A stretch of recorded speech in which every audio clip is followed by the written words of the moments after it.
अब जैसे ही ठाकुर जी 1 वर्ष के हुए तो भगवान का नामकरण संस्कार हुआ। श्री गर्गाचार्य जी महाराज नामकरण करने के लिए आए। गर्गाचार्य जी ने आकर के कहा, नंद बाबा कल का मुहूर्त अच्छा है, कल नामकरण कर देंगे, आज रात्रि विश्राम कर लेते हैं। बोले ठीक है। गर्गाचार्य जी बोले लेकिन एक दिक्कत है। यशोदा मैया बोली क्या? हम किसी के हाथ का बना भोजन नहीं करते, खुद बना के अपने ठाकुर जी को भोग लगा के तब पाते हैं। यशोदा मैया बोली अरे तो इसमें दिक्कत की क्या बात है, मैं आपको चूल्हा दे देती हूँ, आपको बर्तन दे देती हूँ, सारी सामग्री दे देती हूँ, आप बनाइए। गर्गाचार्य जी बोले जो जो कृपा दे दीजिए। यशोदा मैया ने सब सामग्री दी, गर्गाचार्य जी ने भोजन तैयार किया। अब बढ़िया एक पात्र में खीर बनाई, खीर में इलायची डाली, केसर डाला, मिश्री डाली, बढ़िया सुगंधित। आहा, जैसे ही गर्गाचार्य जी ने खीर बनाई, अपने शालिग्राम भगवान के सामने जैसे ही उसको सजाया। अब गर्गाचार्य जी का नियम था कि वो जब भोग धरते थे ना, उसके बाद 108 माला करते थे। अंदर आंगन में ठाकुर जी बलराम जी के साथ खेल रहे थे। खेलते खेलते अचानक रुक गए। बोलना तो जानते नहीं, थोड़ा थोड़ा बोलते हैं। बलराम जी बोले आ गए हो? अच्छा, मनी मन में दोनों की बात होती है। ठाकुर जी बोले अरे भैया आज एक बहुत जोर को भगत आयो है, नामकरण करवे आयो हमारो। माने ऐसी जोर की खीर बनाई है, वहां में बढ़िया केसर डाली है, इलायची डाली है और मिश्री डाली है, बिल्कुल रबड़ी जैसी खीर है। मेरा तो मुंह में पानी आ रहा हो, खावे को मन कर रहा है। ताऊ जी बोले तो फिर रुको काई को, चलो जा, और बढ़िया लगे तो मुक्कू भी बुला लियो। ठाकुर जी बोले ठीक है। गुटमुन गुटमुन गुटमुन चल के ठाकुर जी जैसे तैसे मटक मटक के बाहर पहुंचे, और यहाँ गर्गाचार्य जी बैठे थे, नाम जप कर रहे थे। आगे उनके शालिग्राम भगवान के सामने खीर रखी थी। ठाकुर जी ने उठाई और गोद में रख करके और बढ़िया प्रेम से पान लगे, मुंह पे पूरे पे लगा लियो, नाक पे लग गई। गर्गाचार्य जी के जैसे ही भजन पूर्ण हुआ, माला नीचे रख के जय हो मेरे शालिक।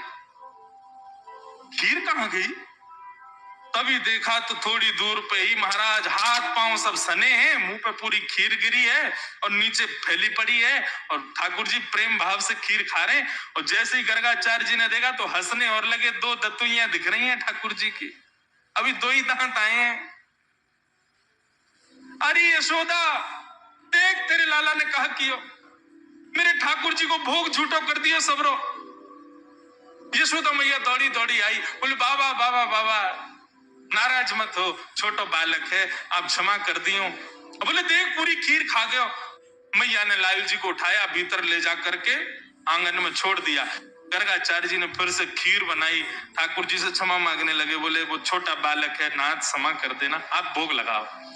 जैसी माला जपन लगे, ठाकुर जी फिर रुक गए भीतर। ताऊ दादा बोले लाला अब के कहा गए हो? भगत है तो बढ़िया, खीर भी बढ़िया बनावे, लेकिन मैया तो शिकायत कर दे हमारी। अच्छा लाला कोई बात ना, अब की बार और बढ़िया खीर बनाइए, तू जाके चख के आ। ठाकुर जी फिर से गए, गुटमुन गुटमुन गुटमुन चल करके गए, उठाई खीर का पात तो फिर से खाने लगे। गर्गाचार्य जी की जैसे ही माला पूरी हुई, देखा अब तो खड़े ही हो गए, नहीं रहना हमें यहाँ यशोदा, देख तेरो लाला फिर से हमारा भोग झूठो कर दिया सबरो। यशोदा मैया बोली क्षमा कर दो, मैं अपने बालक को किसी कमरा में बंद कर दूंगी, लेकिन आप नाराज मत हो। ठाकुर जी को ले जाके कमरे में छोड़ दिया और मैया ने फिर से सब सामग्री दी। ठाकुर जी ने खोली खिड़की और खिड़की पकड़ करके अब 1 वर्ष के ठाकुर जी और गुस्सा में देख रहे हैं गर्गाचार्य जी को। गर्गाचार्य जी भी देख रहे हैं, शैतान बालक। ठाकुर जी भी मन मन सोच रहे हैं दारी के अभी तो तेने शैतानी देखी ना है हमारी, अब के बना तो को बताऊंगा मैं। गर्गाचार्य जी ने भोग बनाया, तीसरी बार भोग रखा। ठाकुर जी क्षमा कर दियो, छोटो बालक है, अब की बार भोग लगाओ। और जैसे ही त्वदीयम वस्तु गोविंद नाम जप करने लगे, ठाकुर जी उतरे और धीरे से खिड़की खोली, दरवाजा खोला, गुटमुन गुटमुन गुटमुन चल करके बाहर आए और उठाया खीर का पात्र, और जैसे ही पाने लगे गर्गाचार्य जी को संदेह हो गया था कि कहीं बालक फिर से तो नहीं आ गया। जैसे ही नेत्र खोल करके देखा तो नन्हे से गोपाल जी के ही 4 भुजा प्रकट हो गई। शंख चक्र गदा पद्म ठाकुर जी ने अपनी भुजाओं में धारण कर लिया। चतुर्भुज नारायण के रूप में नन्हे से बालक के रूप में ही प्रकट हो गए, और एक भुजा से तो स्वयं खीर खा रहे हैं और अपनी झूठे हाथ से ही गर्गाचार्य जी को खिला रहे हैं।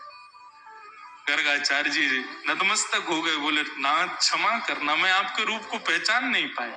ठाकुर जी बोले हमने ये रूप आपको इसलिए दिखाया है कि कल जब आप हमको हमारा नामकरण करोगे तो हमारे ग्रह नक्षत्र देख करके आपको सब पता चल जाएगा कि मैं कौन हूं। लेकिन ये सच्चाई हमारी मैया को मत बताना कि मैं कौन हूं। आपको छुपाना है कि मैं परमात्मा। मैया अभी मुझसे प्रेम करती है, मुझे दुलार करती है, मुझे मुझे बहुत स्नेह देती है। यदि वाकू पतो चल गई कि मैं भगवान हूं तो कहीं मंदिर में दियावेगी मोकू पुजारी जी, जाकी पूजा करे करो, भगवान है ये, मोकू मंदिर में ना जानो, मैं तो मैया के पास ही रहूंगा।